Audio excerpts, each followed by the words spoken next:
حوالے سے جو جرنلسٹ پروٹیکشن بل ہے وہ آج یہاں پر ہیومن رائٹس کمیٹی سے پاس ہوا ہے،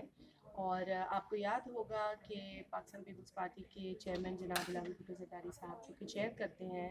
اس کمیٹی کو، ان کی یہ خواہش تھی کہ یہ بل جو ہے وہ تمام اسٹیک ہولڈرز کے ساتھ ڈسکس ہو، اور اس بل کے اندر اگر بہتری کی گنجائش ہے تو اس کو دیکھا جائے، اور ایک ایسا بل بنایا جائے جس پر کہ مکمل اتفاق رائے ہو۔ ہمیں خوشی ہے کہ ان کے احکامات کے بعد جو سب کمیٹی بنی اس میں تمام جو اسٹیک ہولڈرز تھے جن کا تعلق جرنلسٹ کمیونٹی سے تھا، سینئرز تھے، جونیئرز تھے، مختلف باڈیز جو آپ لوگ کی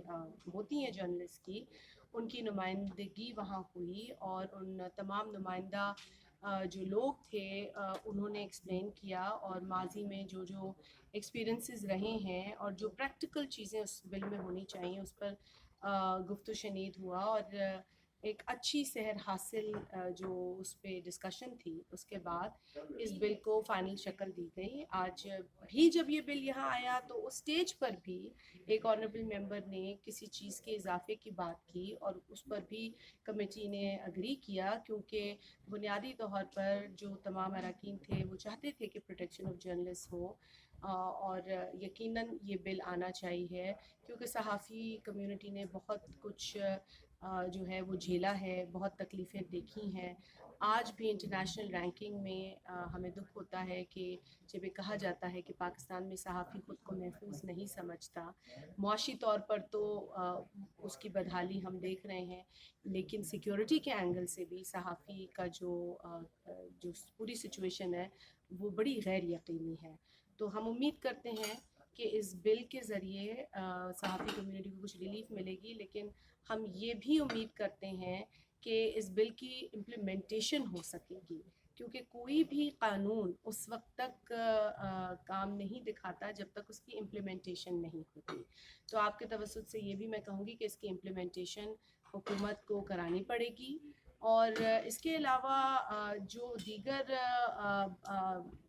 ان پروسیس انہوں نے ایک بل لے کر آ رہے تھے، کوئی بھی ایسا بل جو صحافی کمیونٹی کو نقصان پہنچائے، جو صحافی کمیونٹی کی جو آزادی رائے اور جو ان کی اظہار اور لکھنے کی آزادی ہے اس پر قدغن لگائے، ایسا بل اس حکومت کو قطعاً نہیں لانا چاہیے۔ البتہ اس بل کو ہم بھی سپورٹ کرتے ہیں کیونکہ یہ جرنلسٹ کی پروٹیکشن کے حوالے سے۔ میڈم یہ تو اس کی فزیکل پروٹیکشن خصوصاً اٹیکس، اغوا وغیرہ وغیرہ سے متعلق ہے زیادہ، لیکن اس کی جو روز اس پہ اٹیک ہوتا ہے وہ اس کا فائنینشیل اسپیکٹس ہیں، اور وہ آپ کے سامنے ہر طرح سے پورے پاکستان میں اس کے لیے جیسے آج یہ پروٹیکشن یعنی جو اس کی فزیکلی پروٹیکشن ہے اس پہ حکومت اپوزیشن متحد ہوئی ہے، اس کی فائنینشیل پروٹیکشن کے لیے کب تک دیکھیں حکومت یہ اپوزیشن اچھا متحد؟ ہوتا کہ ایک جو مسودہ پہلے لائے جس کو ہم نے کالا قانون قرار دیا اور رد کیا، جو پی ایم ڈی اے کے نام سے یہ لے کر آئے، اچھا ہوتا کہ اس کے اندر صحافیوں کی جو ان کی ایک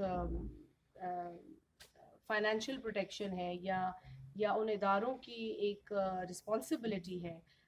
اس کو یقینی بنایا جاتا۔ لیکن اس بل کے اندر جس طرح کی سزائیں اور جس طرح کی قدغنیں تھیں، اس سے صاف ظاہر تھا کہ وہ کنٹرول کرنے کا بل ہے، وہ سپورٹ کرنے کا بل نہیں تھا۔ تو پاکستان پیپلز پارٹی نے تو ہمیشہ یہ کہا ہے کہ جی اگر قانون سازی صحافیوں کے لیے ہو تو اس کا سب سے بڑی ریکوائرمنٹ یہ ہے کہ آپ صحافی کمیونٹی کو انوالو کریں، ان سے مشاورت کے بغیر انہی کے لیے قانون نہیں لایا جا سکتا۔ تو سب سے بڑی ریکوائرمنٹ یہ ہے۔ اس پروٹیکشن آف جرنلسٹ جو بل ہے اس کی میں سمجھتی ہوں کہ اس پورے پروسیس کی خوبصورتی یہ ہے کہ چیئرمین کمیٹی نے الاؤ کیا کہ آپ اسٹیک ہولڈرز کے ساتھ بیٹھیں، انہوں نے اس خواہش کا اظہار کیا۔ یہی پروسیس ہوتا ہے پارلیمنٹ کے اندر کام کرنے کا، یہی پروسیس ہوتا ہے جو جمہوری مانا جاتا ہے۔ مطلب یہ بل اگر آرڈیننس کی شکل میں آتا تو بھی اعتراض اٹھ سکتا تھا، یہ بل اگر اس پر کوئی ڈسکشن نہیں ہوتی، آپ صحافی کمیونٹی کو نہیں پتہ ہوتا کہ آپ کی کون سی بہتری کا اس میں کام لکھا ہے، تو یہ بھی غلط ہوتا۔ تو بڑا اس کو ٹرانسپیرنٹ پروسیس بنایا گیا، اور اس شفافیت سے آج میں سمجھتی ہوں کہ ایک اچھی اچیومنٹ ہمیں دیکھنے کو ملی ہے. اسی طریقے سے تمام بلز کے اندر کام ہونا چاہیے اور اس میں کسی کو یہ جو ہے وہ کنسرن نہیں ہونی چاہیے کہ جی اسٹیک ہولڈر کا انپٹ ہم کیوں لیں. آخر کار تو اسٹیک ہولڈر ہی ہے نا جن کے لیے یہ لیجسلیشن ہو رہی ہے. تو اگر انہیں اندھیرے میں رکھیں گے تو کون سا اچھا کام ہم کریں گے. بے شک ہم 10,000 اچھی باتیں کر لیں گے لیکن جو اس کی پریکٹیکل سائڈ ہے وہ یہی ہوتی ہے کہ آپ اسٹیک ہولڈرز کو آن بورڈ لیں. Thank you.